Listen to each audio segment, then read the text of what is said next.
السلام عليكم، ازيكم حبايبي؟ عاملين ايه؟ اخباركم ايه؟ وحشتوني كتير. النهارده فيديو جميل جدا جدا، سهل وبسيط واكله ولا اروع من كده.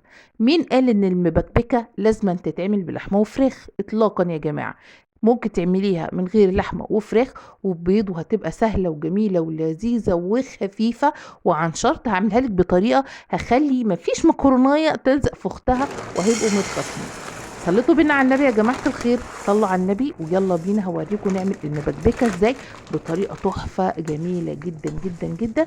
ومفيش واحدة لازقة في اختها زي ما قلت لكم حتى لو بردت. تمام. بطريقة مفلفلة روعة روعة روعة بجد، انا معتمداها وبتطلع خطيرة. عارفين يعني خطيرة؟ خطيرة حرفيا. بس ما تنسوش الاول لايك، سبسكرايب، تفعيل جرس التنبيه عشان يوصل لكم مني كل جديد. اولا يا جماعه الخير، صلوا بينا على النبي، اللهم صل وسلم وبارك على سيدنا محمد وعلى اله واصحابه اجمعين. هنبدا كده الاول طاسه فيها شويه زيت. ما تحطيش على المكرونه سمنه اطلاقا لو انت مش عايزاها تلزق في بعضها. دي الحاجه التانية، انت بتعملي ايه؟ هي المبكبكه بتتحمر؟ هقولك لا ما بتتحمرش، بس انا اصلا ما بحمرهاش. تمام. انا ايه مديها تشويحه، نظام تشميع للمكرونايه مش اكتر. تمام. ودي الصلصه بتاعتي زي ما انتم شايفين بتغلي صلصه، انا عامله عليها بنجر جميله جدا. هنزل عليها ببصلايه مبشوره وتوم، يعني كام فص توم كده دقاه مع فلفل. تمام. وهروح نازله بمكعبين مرق الدجاج زي ما انتم شايفين كده، وقلبي يا قمر. كده الصلصة بتاعتها بس صلصة ضربها في الخلاط مع بنجر وسايباها تتسبك كده شوية تغلي شوية. تمام. ومتصفية وجميلة قوي. نزلت فيها بالبصل زي ما انتم شايفين والثوم والحاجة، وهنزل دلوقتي بالبهارات بتاعتي. 7 بهارات وفلفل اسمر بس مش اكتر من كده مع مرقة الدجاج، وهنزل ايه بالملح زي ما انتم شايفين كده. تمام. لا ازيد ولا اقل. مش لازم تعمليها بلحمه، مش لازم تعمليها بفراخ، مفيش الكلام ده خالص. وهروح نازله بالمكرونه اللي انا شمعتها مش حمرتها. تمام. في فرق ما بين المتحمره وفي فرق ما بين المكرونه المتشمعه. زي ما انتم شايفين كده حمار خفيف قوي قوي قوي. طب انت عملتي ليه كده؟ هقول لك علشان خاطر انا مش عايزاها تلزق في بعضها. مشكله المبكبكه ان هي لازم تتاكل سخنه، لازم تتاكل سخنه. ان قعدت هتلاقوها عملت ايه؟ بردت ولزقت في بعضها، بقت عامله عباره عن كتله عجين مش حلو. تمام. كده دلوقتي انا غطيت عليها وسبتها تستوي براحتها خالص. تمام. هتاخد غلوه واروح مهديه على النار عشان تشرب الصلصه بتاعتها.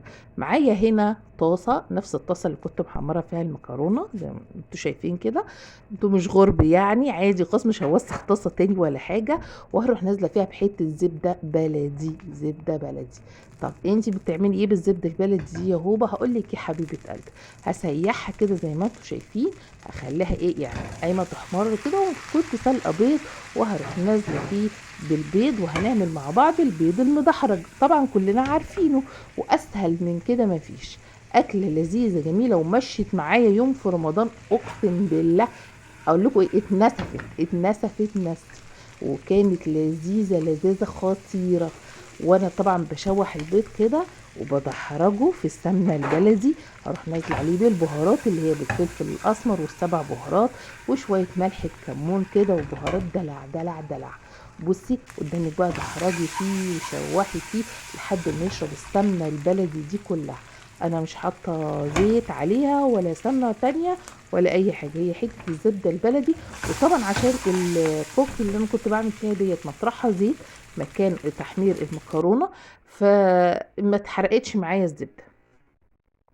زي ما انتم شايفين انا كده دلوقتي داخله لكم بالمكرونه خطيره يا جماعه، خطيره خطيره. بصي بعيده كل البعد عن المكرونه مصلصه، لا لا لا ملهاش علاقه بيها اصلا. بصي دي حاجه ودي حاجه، دي حماده ودي حماده تانية خالص.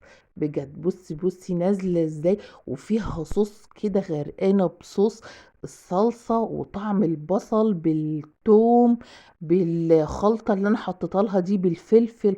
خطير فيها جدا جدا جدا. عارفه بقى كمان لو عندك جزر ممكن تروحي بشره معاه جزرايه مبشوره مع الخلطه اللي انا عملتها دي، اقسم بالله هتطلع طلقه طلقه طلقه. دي المبكبكه اللي على حق.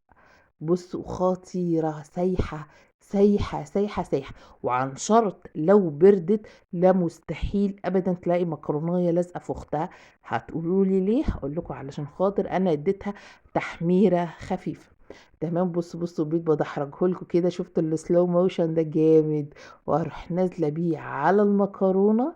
تمام. وطبعا ايه، الناس هتقولوا لي يا هبه يعني انت مثلا ما بتحلتكيش غير الصينيه دي كل مره تاكلي عليها، كل مره تغرفي فيها. هقول لك لا، مش النظريه. طبعا عندي اطباق وعندي سرافيس وعندي شغل جامد جدا، بس الفكره ان انت وحدي ولادك على حاجه، يعني كلهم ياكلوا من طبق واحد عشان يحبوا بعض، عشان يبقى قلبهم على قلب بعض.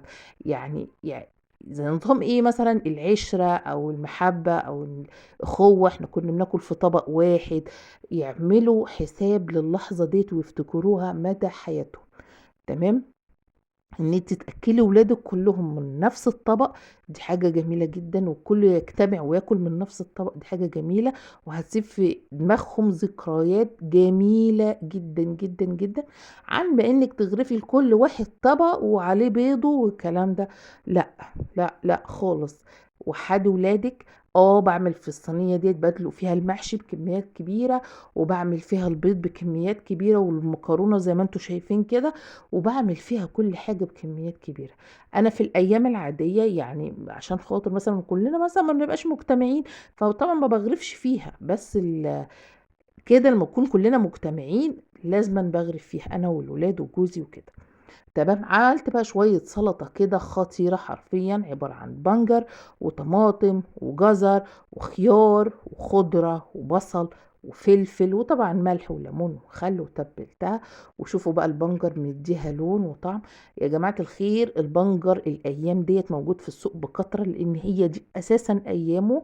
كتروا في البنجر، حطوه على الصلصة، حطوه اعملوه في العصاير، برتقان بالبنجر، فراولة بالبنجر، اي حاجه بالبنجر. دخلوا البنجر في كل اكلاتكم يا جماعه الخير. سلطه البنجر علشان خاطر هتقوي المناعه معاكي جدا جدا جدا فوق ما تتخيلي، وهتقوي مناعه ولادكم وخصوصا في الصيام. تمام. انا لما بيكون موجود انا ببطلوش، بعتمده في كل اكلاتي يعتبر. ومش غالي والله العظيم، مش غالي فعلا. انا جايبه حوالي الكيلو، كيلو ونص ب10. جايبه كيلو ونص ب10. وطالع بقى الايام دي حلاوته بقى ان هو ايه، مثلا ما بيبقاش خشن، ما بيبقاش مجدر، ما بيبقاش فيه نكهة او طعم الترابة شوية كده، او بيبقى فيه عطانة او تراب، بيبقى ليه طعم غريب. لا، الفترة دي مفيش طعم ده خالص بجد. لما جبته عجبني كتير كتير كتير. تمام. وممكن تجيبيه وتفرزنيه في الفريزر، هينفعك في اي حاجة بقى، مخللات بعد كده، سلطات، عصاير، اللي انت عايزاه. ودي كانت اكلتنا النهاردة، واكلة سهلة جميلة خفيفة جدا جدا فوق ما تتخيلوا، وفكرة من افكار فطار رمضان. والسلام عليكم ورحمة الله وبركاته.